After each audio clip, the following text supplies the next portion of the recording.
Jewish leaders met today in Detroit to address growing anti-Semitism in America. It follows last week's attack at a synagogue in West Bloomfield. 13 on your side's Josh Albertus joins us now with what was said. Josh. Yeah, guys, for some of these leaders, what happened was very close to home for them. They gathered in Detroit this morning to share their perspectives.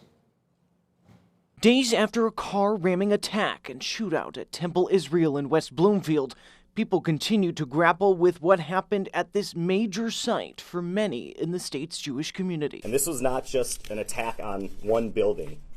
For many people in our community, it felt like an attack on every Jewish person in Michigan. It came especially close to home for those like the local state representative, who himself is Jewish and credited both the community and the synagogue for shaping him. I love West Bloomfield so much.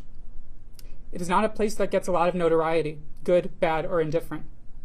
And to know that most of the world first heard of my home this week because of the hate that someone tried to inflict on us is wrong. After the attack, during which law enforcement says the suspect died from a self-inflicted gunshot, a number of Jewish elected officials gathering Monday to discuss rising anti-Semitism. Our community's security systems worked, but the reality is that they're in place because an attack like this was predicted. Talking not just on the issue faced. The crisis of anti-Semitism and anti-Jewish violence we faced did not arrive overnight.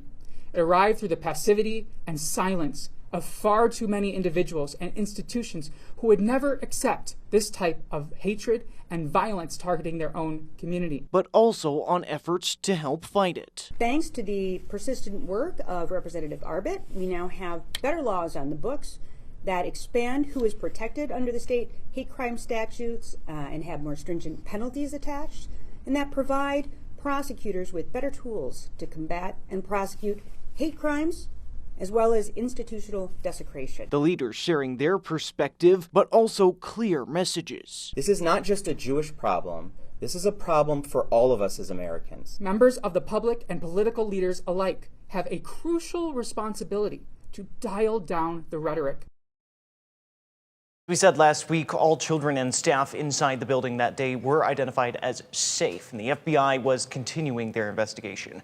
The continuing legislative effort Nessel and others are pushing in Lansing. More on that will be in this story on our website, 13onyourside.com. In the newsroom, Josh Albertus, 13 on your side.